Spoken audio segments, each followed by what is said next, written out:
राधा राधा राधा राधा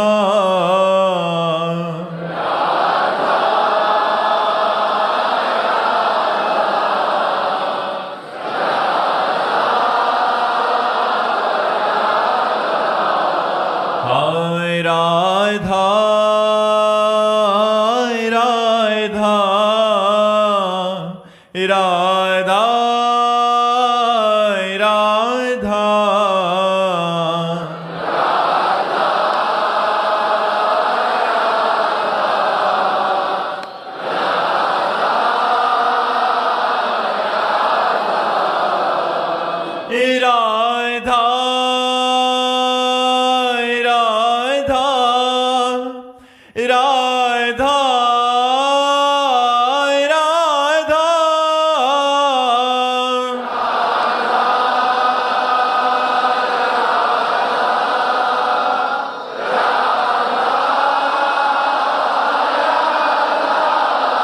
हाय राधा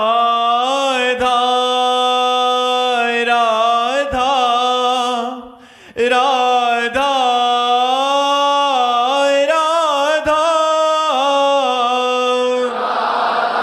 राधा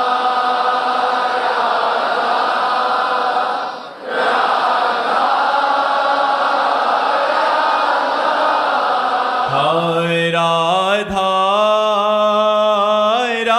राधा राधा राधा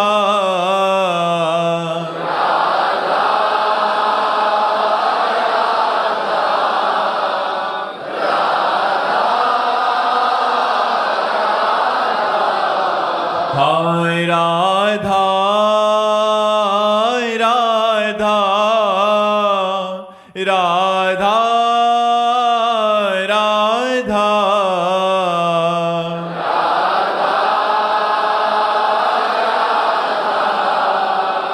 राधा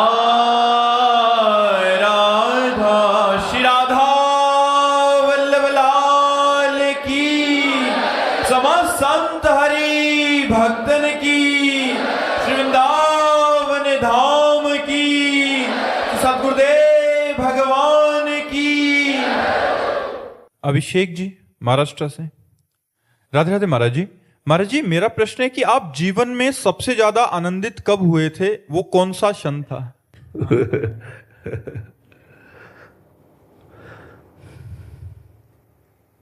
अब मौन कर दिया आपने हमको। इसका उत्तर हम कैसे दें आपको? कितनी प्रवीणता से उत्तर दे तो भी हमसे उत्तर नहीं देते बने बका कि वो क्षण अब हम बहुत गंभीरता से कह रहे कि हमारे जीवन का सबसे बड़ा वो क्षण था जिस दिन गुरु जी ने हमें स्वीकार किया। फिर जिस दिन गुरु जी की कृपा से इष्ट ने स्वीकार किया उससे, और फिर जिस दिन इष्ट की कृपा से उनकी लीला गुणों ने स्वीकार किया। अब हम क्या बताएं, एक से एक बढ़कर है, कैसे तुम्हें बताएं, कैसे तुम्हें बताएं। बस इतना समझ लो कि हमारे लिए परम मंगलमय दिन, परम आनंदमय दिन था जिस दिन सर्वप्रथम गुरु जी ने मुझे स्वीकार किया। फिर गुरु कृपा से जब इष्ट ने स्वीकार किया, फिर जब इष्ट ने अपने लीला गुण नाम का रसास्वादन दिया, ये सब आनंदमय है। उसके हम क्या व्याख्या करें, चूंकि वाणी की सामर्थ्य नहीं कि हृदय की बात कह सके। हृदय में वाणी नहीं है, वाणी में हृदय नहीं है। वाणी में हृदय नहीं है कि वो खोल के वर्णन कर सके। तो मीरा जी कहती, जाने मोरी छाती, वो केवल मेरा हृदय जानता है। और प्रतिपल यहाँ नवीन आनंद की वर्षा हो रही, प्रतिपल नवीन आनंद की वर्षा। पर हम प्रारंभिक 3 शब्दों में कह सकते हैं कि पूज्य गुरुदेव भगवान की शरणागति और पूज्य गुरुदेव भगवान की कृपा से इष्ट की स्वीकृति, इष्ट की स्वीकृति से उनके नाम रूप लीला धाम का जो आसक्तिमय आनंद है वो प्रतिपल वर्धनशील है, वो प्रतिपल नवीन नवीन आनंद दे रहा है। अब हम कैसे उसका वर्णन करें। आचार्य डॉक्टर राजा शास्त्री जी गुजरात से। राधे राधे महाराज जी। महाराज जी, ईश्वर की भक्ति पूजा कड़क नियमों के साथ करनी चाहिए या सरलता पूर्वक करनी चाहिए? क्योंकि परमात्मा तो सब बंधन से मुक्त करने वाले हैं। वेद भी यही कहता है कि परमात्मा सरलता और प्रेम से मिलते हैं। नहीं, कड़क की भी जरूरत है, सरलता की केवल जरूरत नहीं है। सरलता दूसरों के साथ, कड़क अपने साथ। हम लोग उल्टा करते हैं, कड़क दूसरों से, सरलता अपने से।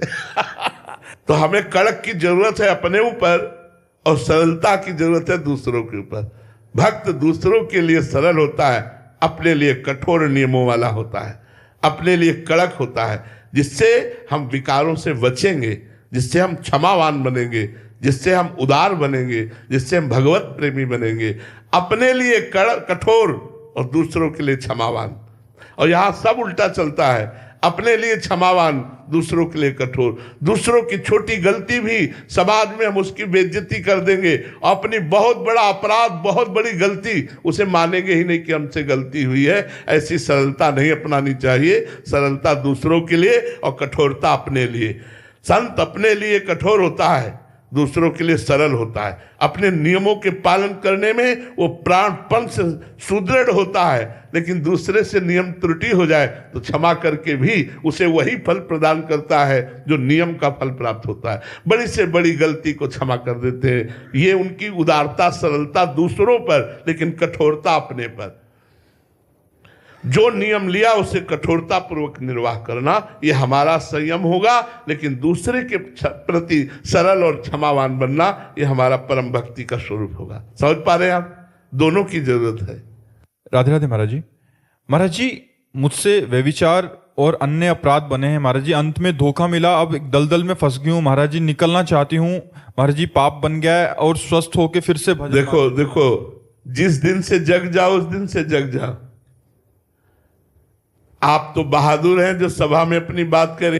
आपने भगवान के चरणों का आश्रय नहीं लिया, इसलिए आपने मन की बात को क्रिया में उतार दिया, क्रिया से व्यभिचार में।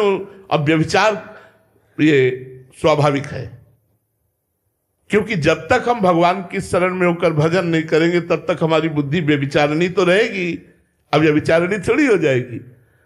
तो हमें क्या करना है? जिस दिन से जगे उस दिन से जगे। आपको आज ज्ञान हुआ कि आपसे गलती हो गई, तो अब लो नसानी अब नाम सुनो। आज तक की आप नहीं करूंगा।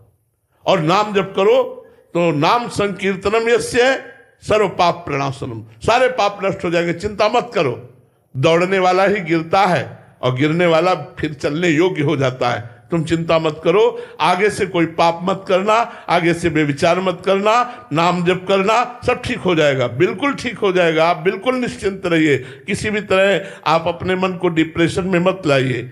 खूब प्रसन्न रहिए और भगवान पर भरोसा कीजिए, नाम जप कीजिए। हाँ, कोशिश कीजिए गलती ना हो जाए। फिर गलती हो जाए तो फिर कमर कसिए, फिर भगवान के मार्ग में चलिए। ये ऐसा मार्ग नहीं है कि गलती ना हो, सबसे गलती होती है। इसलिए ये कोई बड़ी बात नहीं है गिर जाना। उठो और फिर परमार्थ पद पर कमर कसो और भगवान के नाम पर चलो।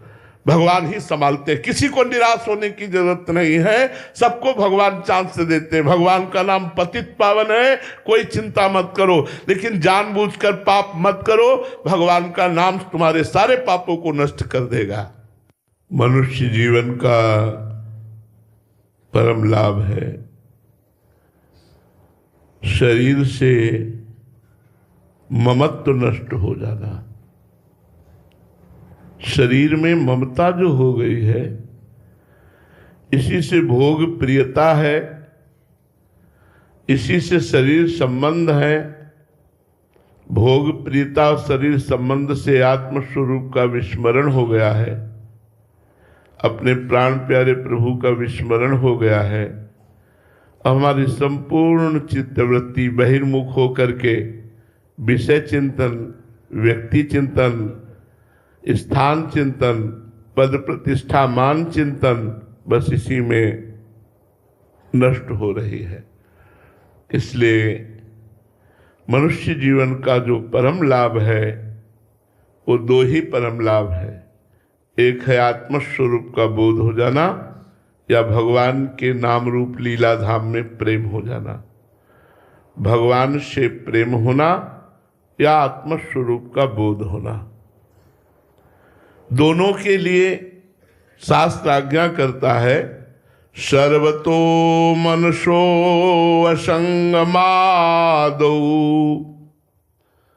संगम च साधुषु दया मैत्रीं प्रशयं च भूतेष्वद्धा यथोचितम्। सब जगह से मन असंग हो जाए। साधना का फल क्या है? अब सब जगह को हम बहिर्मुख होकर न देखें, थोड़ा अंतर्मुख होकर देखें। स्थूल शरीर की संपूर्ण चेष्टाएं, सूक्ष्म शरीर का निश्चय, संकल्प, चिंतन और क्रिया स्वीकृति, ये सब मेरी नहीं है। ये गुणों के द्वारा प्रेरित होकर के हो रही। गुणानुगुण वर्तन्ते मनुष्या पार्थ सर्वसा। पर कुछ ऐसा भ्रम हो गया है कि जैसे भूख प्यास प्राणों का धर्म है, लेकिन हम कहते हैं मुझे भूख लगी है। देखना नेत्रेंद्रिय का, लेकिन मैंने देखा। इस तरह से हम सब स्पर्श रूप रस गंध के भोक्ता बन बैठे और आसक्त हो गए। आज मैंने खाया, आज मैंने पिया, आज मैंने देखा, आज मैंने भोगा, आज मैंने। बाहर से तो असंग होना ही है, भीतर से भी असंग होना है। सर्वतो मनुष्य असंगात, सबसे असंग रहना, ये भगवत प्राप्ति का लक्षण है। ये बोधवान बनने का लक्षण है। कहीं भी हमारी आसक्ति न हो। अद्वेष्टा सर्वभूतानां मैत्रः करुण एव च निर्ममो निरहंकारा सम दुखा सुखा क्षमी। किसी भी भूत प्राणी में हमारा दोष दर्शन न हो, द्वेष न हो। किसी भी अजात शत्रवः, जिसका द्वेषी शत्रु पैदा ही नहीं हुआ है, वो महात्मा है। वो भगवत प्राप्ति के लक्षण से युक्त है। अजात शत्रवः, एक भी पूरी सृष्टि में हमारा शत्रु नहीं होना चाहिए। एक भी व्यक्ति में हमारा दोष दर्शन नहीं होना चाहिए। अद्वेष्टा सर्वभूतानां मैत्रः, ममता रहित मैत्री। निर्ममो मैत्रः, ये बड़ी कठिन बात है कि हम आपसे प्यार करें लेकिन ममता ना करें। सब जीवन सो प्रीति रीति निवाहत आपनी। सबसे हमें प्रेम करना है, लेकिन हमारी रीति है असंग। बड़ा सूक्ष्म खेल है प्रेम करते हुए असंग रहना। ऐसा कैसे हो सकता है? प्रेम करते हुए तो आसक्ति होती है, लेकिन भगवान कह रहे हैं सबसे प्रेम का व्यवहार करना है, लेकिन असंग रहना है।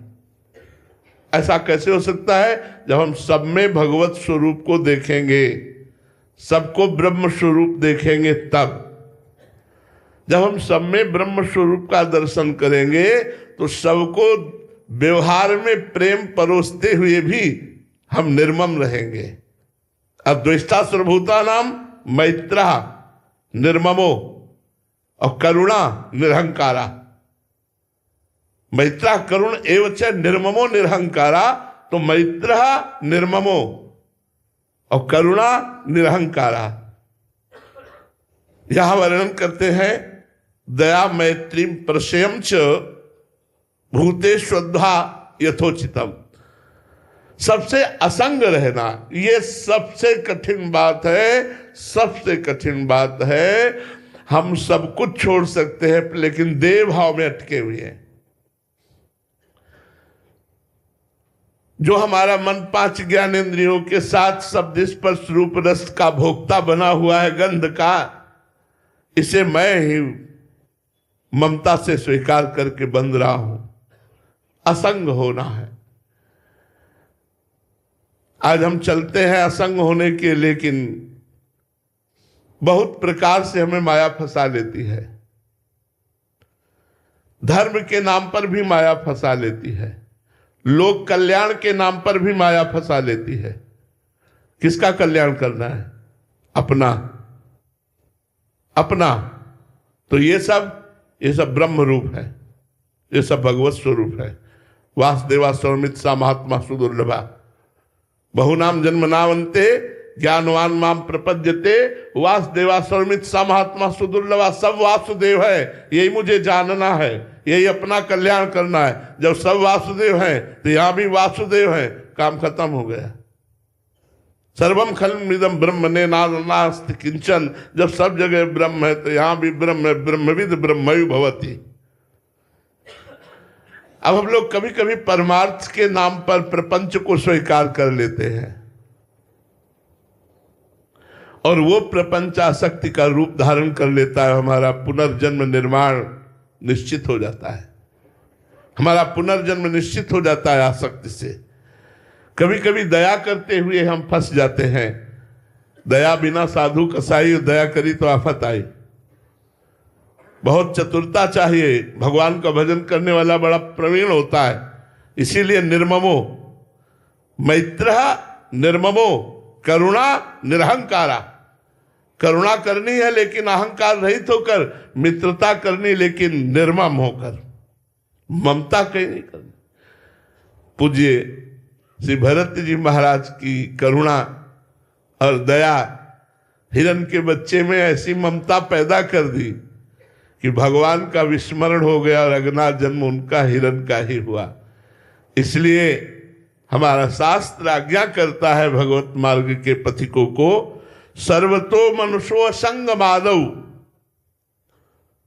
सबसे असंग रहो लेकिन संगम च साधुषु। संग करो तो संत महात्माओं का करो। कस्तरति कस्तरति मायाम यो संगास त्यजति यो महानुभाव सेवते यो निर्ममो भवति। देवर्षि नारद जी ने कहा, माया से कौन तरता है, माया से कौन तरता है? कस्तरति कस्तरति मायाम, बोले यो संगास त्यजति, जो सब संगों का त्याग करके असंग हो जाता है। असंगोहम पुरुषा, जो केवल संत महापुरुषों का संग करता है। सौभरी जी ने भी अनुभव करके कहा, यदि आप मोक्ष धर्म का अवलंबन लिए हुए हैं, मोक्ष मार्ग के पथिक है, तो संगम तदेत मिथुन वृत्ति नाम मुमुक्षु सर्वात्मना न विसजेत बहिरिंद्रियाणि एकश्चरण रहस्चित्त मनंती से युंजीत तद वृत्ति सुसाधि सुचेत प्रसंगा। ये मैथुन सुख में लगे हुए प्राणियों से तो बिल्कुल संबंध छोड़ देना चाहिए। संगम त्यजेत मिथुन वृत्ति नाम मुमुक्षु। मुमुक्षु यदि कल्याण चाहता है, चाहे वो गृहस्थ हो चाहे विरक्त, यदि मोबाइल से गंदी बातें देखोगे, गंदी बातें श्रवण करोगे, गंदे लोगों का संग करोगे, तो गंदगी तुम्हारे हृदय में पहले से जो परत की परत जमी है वो और जमी रहेगी। दुर्वासना अनेक जन्मों की हमारे अंतःकरण में जमी है, उसको हमें मिटाना है। तो संगम त्यजेत, संग का त्याग करो। तो फिर संग किसका करे? बोले तद्व्रतेषु, जिसने आत्मस्वरूप का बोध प्राप्त करने का व्रत ले लिया है या जो भगवत प्रेम प्राप्त करने का व्रत लिए, ऐसे साधु से संग करो। तो व्यवहार को हमें परमार्थ बनाना है, लेकिन परमार्थ को व्यवहार नहीं बनाना है। प्रायः हम लोग चूक कर बैठते हैं, परमार्थ को व्यवहार बना देते हैं, जबकि हमें व्यवहार को परमार्थ बनाना है। व्यवहार में उतरना पड़ेगा। सब संत महात्माओं का कृपा प्रसाद व्यवहार में उतर करके ही वितरण होता है, लेकिन निर्ममो निरहंकारा, कहीं ममता ना हो जाए। वस्तु व्यक्ति स्थान में कहीं ममता हो गई तो हमारा जीवन व्यर्थ चला जाएगा। शांत होकर बैठ जाओ और देखो तुम्हारा चित्त कहां गया, जहां गया वहां तुमने आश्रय ले रखा है। कोई रूप, कोई वस्तु, कोई स्थान, कोई महल, कोई कुछ भी, परमात्मा के सिवा चित्त वृत्ति का कहीं भी जाना हमारे लिए बंधन है, हमारे लिए पतन का कारण है। आगे लिखते हैं, सबसे दया का भाव करो, मित्रता का भाव करो और प्राणियों से यथायोग्य व्यवहार करो। शौचम तपस्तितिक्षाम मौनम स्वाध्याय मार्जवम, हर समय पवित्र रहो। जो भाई गृहस्थी में भी भजन करना चाहते हैं उनसे प्रार्थना करते हैं, शरीर को जितना पवित्र रखोगे उतना ही आपका मन पवित्र रहेगा, क्योंकि तन का संबंध मन से है। ये खड़े खड़े लघु शंका करना, शौचालय के उन्हीं वस्त्रों से रहना, ये आपकी बुद्धि को भ्रष्ट कर देगा। तभी लोग अधिकतर अब मांस, मदिरा, व्यसन, व्यभिचार इसमें प्रवृत्त हो रहे हैं, क्योंकि बुद्धि भ्रष्ट हो रही है, बुद्धि अपवित्र हो रही है। उसका कारण हमारा भोजन अपवित्र, हमारी रहनी अपवित्र हो गई है। शौचालय में उतने ही वस्त्र पहन करके जाओ जितने प्रक्षालन कर सको, जितने धो सको। अगर ऐसी जगह शौचालय अव्यवस्थित है कि आप अपने कपड़े नहीं पूरे धो सकते हैं, तो कोई भी शौचालय हो, प्राय ऐसा होता है कि दरवाजा होता है, तो आप वस्त्र उतार कर टांग दीजिए शौचालय में। शौच निवृत्ति होने के बाद पवित्र होकर फिर पुनः वस्त्र पहन लीजिए। ऐसे वस्त्रों को धारण करके रखेंगे जो अपवित्र है, तो आपसे न भजन होगा न सच्चिंतन होगा, क्योंकि पवित्र तन ही पवित्र मन बनाता है, अपवित्र तन अपवित्र मन बनाता है। भोजन शुद्ध रखो और शरीर को शुद्ध रखो। आप अपने शरीर को असंग रखिए, आप देखिए आप में कैसी ऊर्जा आती है, आप में कैसी शक्ति आती है। ये जो हम जो मनाया सो देख रहे, जो मनाया सो खा रहे, जो मनाया सो बोल रहे, जैसे मनाया वैसे चल रहे, हम अपनी आध्यात्मिक शक्ति को खो रहे हैं। पवित्रता का निर्वाह कीजिए, थोड़ी ही रज लगाइए, रज जरूर रखिए, रज का जरूर, मिट्टी का जरूर सेवन कीजिए।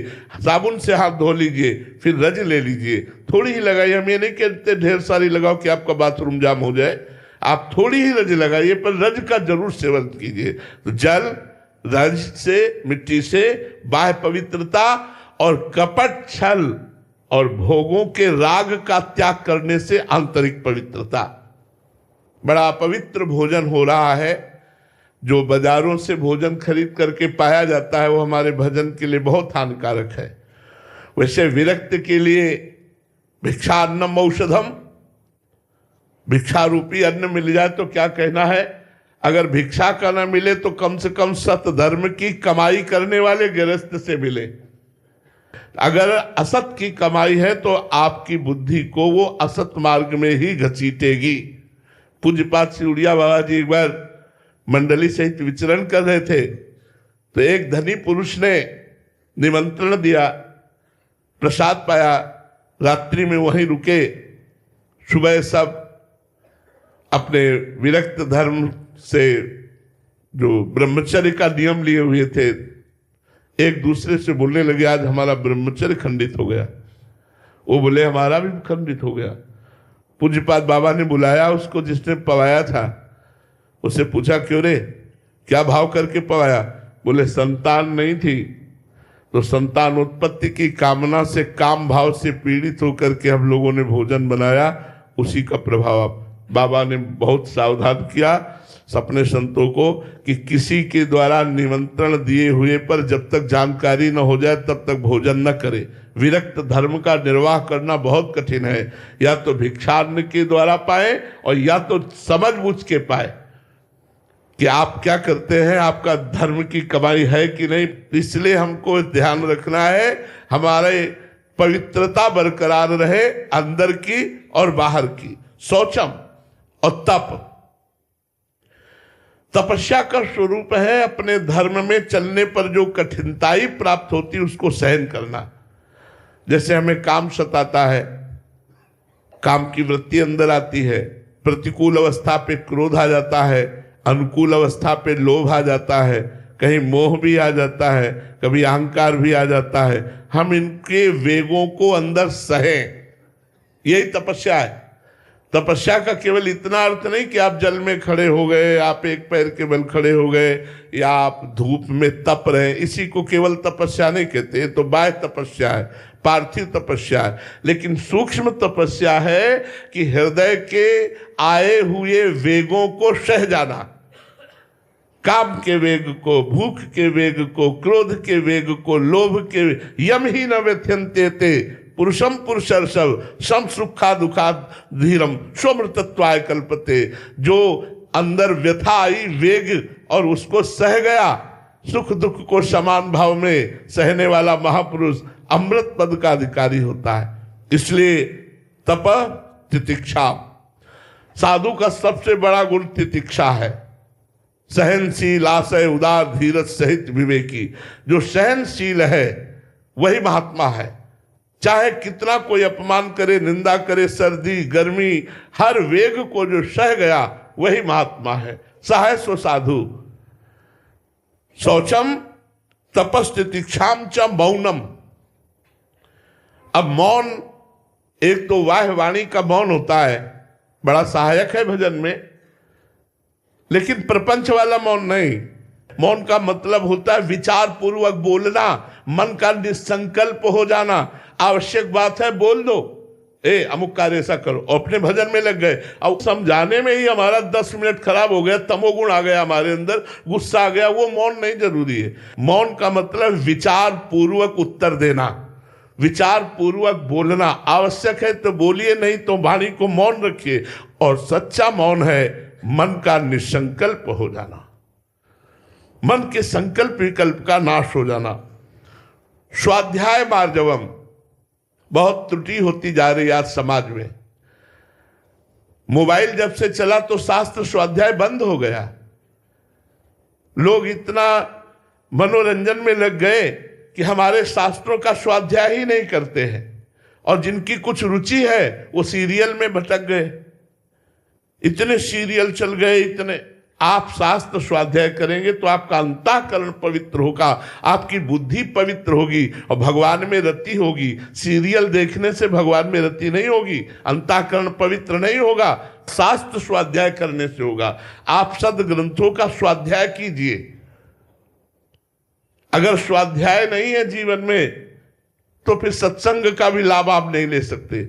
इसलिए शास्त्र स्वाध्याय अत्यंत आवश्यक है। वेदो नित्यम अधीयताम, आदि गुरु भगवान ने कहा, वेदो नित्यम अधीयताम, वेदों का नित्य स्वाध्याय करना चाहिए। तो चलो हम वेद तक नहीं पहुंच पाते तो गीता प्रश्य बहुत छोटी छोटी, उसमें वेद के सार भाग, संत महात्माओं की वाणी, जैसे पूज्य राधा बाबा, पूज्य भाई जी महाराज, पूज्य श्री जय दयाल गोविंदका जी, पूज्य श्री स्वामी राम सुखदास जी, बड़े बड़े महापुरुषों के अनुभव और गीता जी के छोटे छोटे सूत्र निकाल करके हमें स्वाध्याय करना चाहिए। हमारा शास्त्र आज्ञा करता है, स्वाध्याय अवश्य होना चाहिए जीवन में। किसी एक ग्रंथ का नियम ले लो, नियम बनाकर स्वाध्याय करो, चाहे श्रीमद् भागवत, रामचरितमानस, भगवत गीता जी या मनुस्मृति, कोई भी स्मृतियां बड़ी बड़ी हैं जिनको हम अपने जीवन में स्वाध्याय में उतारे।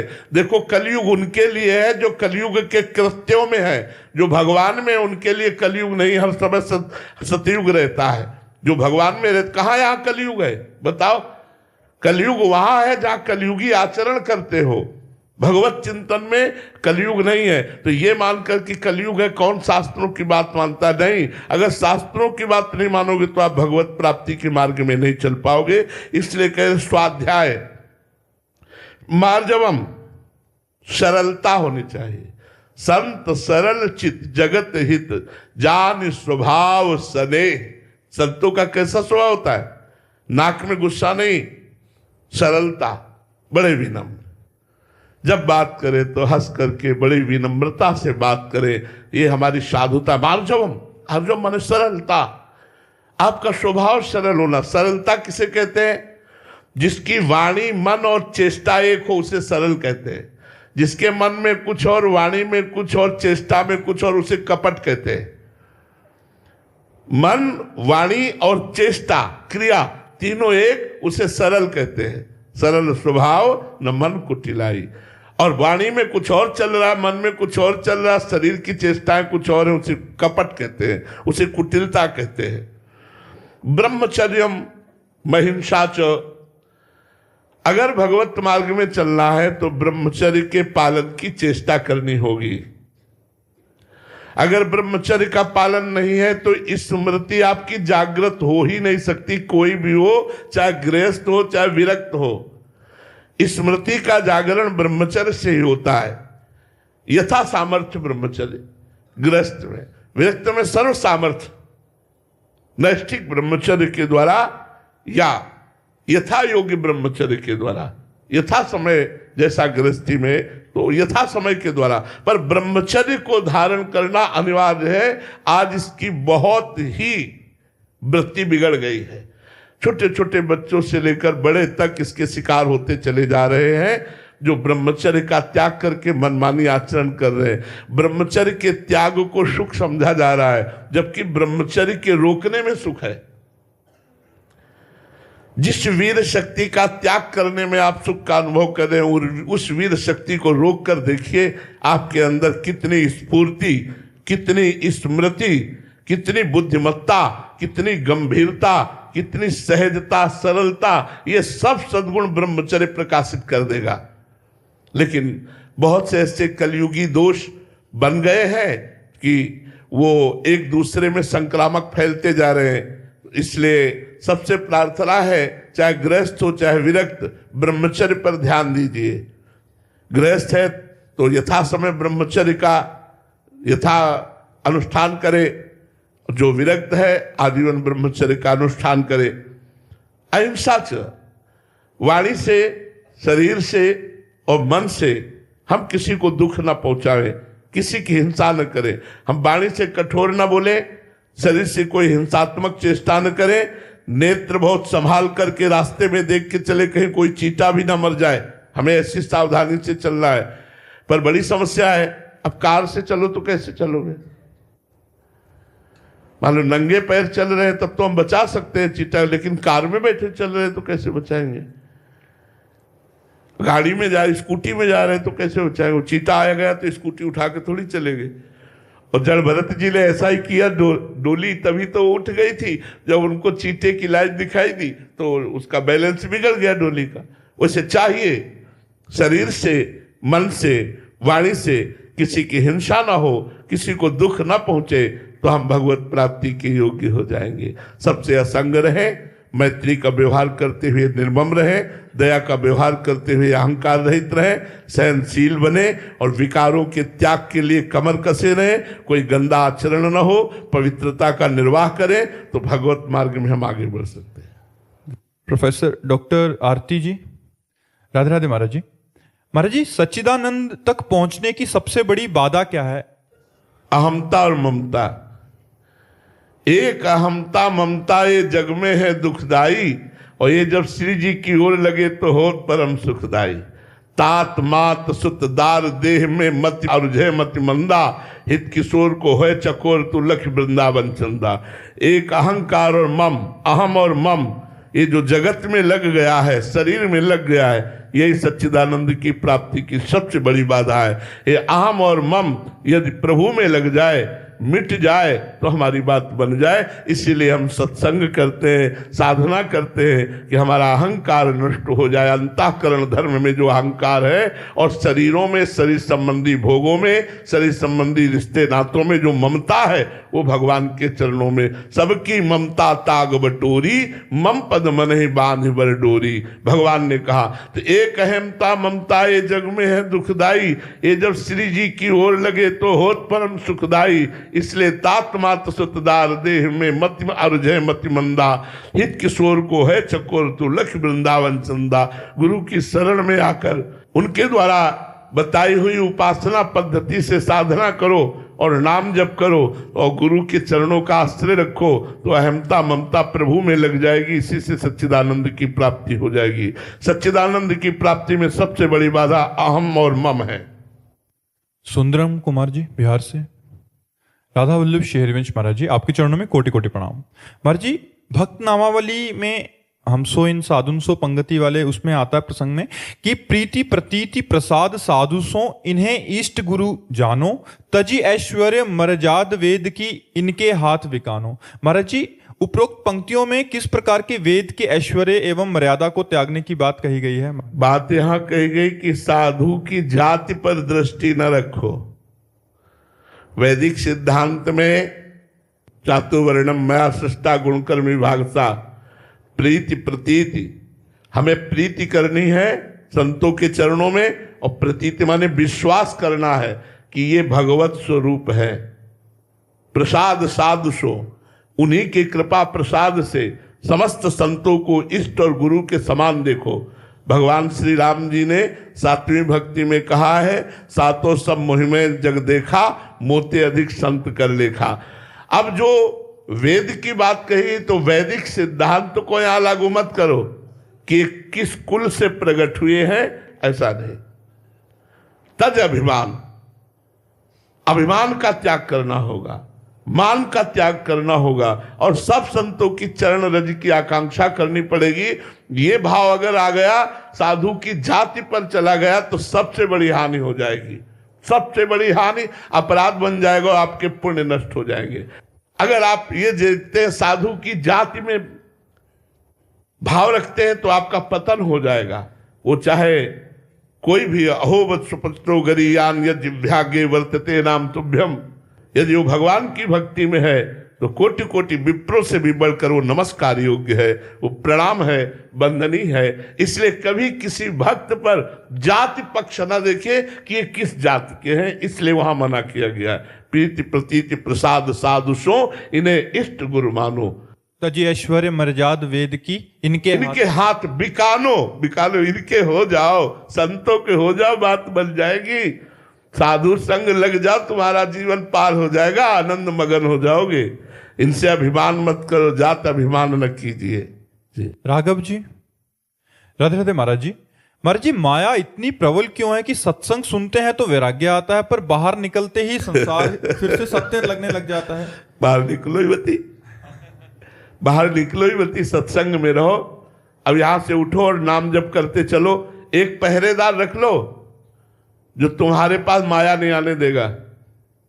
अगर आप उस पहरेदार का परिचय जानते हो ना हो तो सुन लो, नाम पाहरू दिवस निसी, समझ रहे हो? रात दिन एक पहरेदार रख लो जिसका पहरेदार नाम है, उसका बाल बाका भी कोई नहीं कर सकता। यदि हर समय राम राम कृष्ण कृष्ण शिव शिव हरि हरि राधा राधा चल रहा है, पक्का पक्का जासु नाम भव भेषज हरन घोर त्रैसूर, जिनका नाम इस भव रोग की अचूक औषधि है, दैहिक दैविक भौतिक तीनों तापों को मिटा देता है। नाम जप करो, माया है ही नहीं। अगर नाम जप करते हुए कोई पापाचरण भी हो रहा तो भस्म हो जाएगा, आगे से पाप प्रवृत्ति नहीं रहेगी। नाम को पकड़ लो, नाम को मत छोड़ो। नाम ऐसा पहरेदार है जिससे काल भी थर्राता है। समुझ जी आए शरण ते डरत ना काल डर, दियो दान तिन भय, द्वंद्व दुख सब घटे, नित नित नव नव प्रेम कर्म बंधन कटे। नाम की शरण में हो जाओ, देख लो आनंद ही आनंद। और क्या यार, पैसा लगता है, राधा राधा राधा राधा राधा। और आप रट के देख लो, जितने संत महात्मा आज तक बचे हैं या बच रहे हैं या बचेंगे, वो सब नाम प्रभाव से। जो मंत्र जापक है, नाम जापक है, वही बच रहे हैं। जो मंत्र जापक नाम जापक नहीं, मनमानी आचरणों में फंस रहे हैं। पक्की बात मान लो, पहरेदार रख लो। नाम पहारू दिवस, दरवाजा बंद रखो, गलत हवा आने न दो। ध्यान तुम्हार कपाट, भगवान का ध्यान करो, भगवान का नाम जप करो। राधा वल्लभ लाल को हृदय ध्यान मुख नाम, मंगल हो जाएगा भैया। माया कोई चीज ही नहीं, माँ माने नहीं, या माने जो है नहीं, भासती है, उसका नाम माया। जो है नहीं भासती है, उसका नाम माया। सांप का भ्रम हो गया रस्सी में, कोई माया नहीं, केवल ब्रह्म ही ब्रह्म है। ना सतो विद्यते भाव, ना भाव विद्यते सता। वो सत्य विराजमान है, यही भ्रम हमारे अंदर बैठ गया है। नाम जप करो, जास कृपा सब भ्रम मिट जाई, गिर जा सोई कृपाल रघुराई। नाम जप करो, नाम से आनंद की प्राप्ति होगी। प्रदीप कुमार जी, राधे राधे। महाराज जी, महाराज जी मृत्यु तो परम सत्य है, परंतु इस बात मृत्यु है ही नहीं यार, मृत्यु को क्यों सत्य कहते हो? मृत्यु सत्य है, परमात्मा सत्य है या मृत्यु सत्य है? न जन्म सत्य है न मृत्यु सत्य है यार। काहे को व्यर्थ की असत्य भाषा को सत्य कर रहे हो? यही तो हमारा भ्रम बैठ गया है। अजन्मा का कभी जन्म हो सकता है? तुम अजन्मा हो। नैनम छिंदन्ति शस्त्राणि नैनम दहति पावका न चैनम क्लेदेन्त्यापो न सोचेति मारुता। न आग्नेयास्त्र में सामर्थ्य, न वायुवास्त्र में, न वरुणास्त्र में कि तुम्हें मार सके। मृत्यु किसकी होती? किसी की नहीं होती। पंचभूत पंचभूतों में परिवर्तित हो जाते हैं, मिल जाते हैं आत्मा अपने स्वरूप में भी। कौन मरा? कोई नहीं। एक भ्रम, इस शरीर की आसक्ति, वही आपको मृत्यु वही आपको बहुत भयावह नजर आ रही है। क्योंकि पत्नी छूट जाएगी, पुत्र छूट जाएगा, भोग छूट जाएगा, बैंक बैलेंस छूट जाएगा, मकान छूट जाएगा, ये मृत्यु नहीं। मृत्यु किसकी? अविनाशी आत्मा की कभी मृत्यु होनी नहीं। पंचभूत पंचभूतों में मिल जाते। मरा कौन? कोई नहीं। हमें बताओ ना, इतने विज्ञ जन बैठे, कौन मरा? जल तत्व मरा क्या? वो जल में मिल गया। वायु तत्व मरा क्या? वो वायु में मिल गया। अग्नि तत्व मरा क्या? अग्नि में मिल गया। आकाश तत्व आकाश में मिल गया। पृथ्वी तत्व पृथ्वी में मिल गया। आत्मा सूक्ष्म शरीर से आगे बढ़ गई। कौन मरा? केवल परिवर्तन हुआ। परिवर्तन ही नाम संसार है, मृत्यु नहीं। मृत्यु सत्य नहीं। क्या कहना चाहते हो? महाराज जी भगवत प्राप्ति ना हुई तो मृत्यु के समय नाम स्मरण ना हुआ तो महाराज जी हाँ, ये तुम्हारा प्रश्न बहुत सम्माननीय है। यदि हम जीवन भर नाम जप करते हैं तो अंतिम समय जब हमारी बेशुद्ध अवस्था या मूर्छावस्था होती है तो मेरा इष्ट स्मरण बनता है। मेरे भगवान की जिम्मेवारी उस समय होती कि उस समय हमारे हृदय में स्मरण देते। किसी संत को भेज देंगे वह या स्वयं स्मृति बनकर बैठ जाएंगे। नामे भक्ता प्रणश्यति, मेरे भक्त का नाश नहीं होता। यदि जीवन भर भजन किया है तो अंतिम समय भगवान स्मरण बन जाएंगे। अंतिम समय स्वयं करुणा करके भगवान आएंगे या कोई संत भगवान आएगा, आपका कल्याण हो जाएगा। पक्का पक्का पक्का, इसमें कोई संशय नहीं। श्री राधा वल्लभ लाल की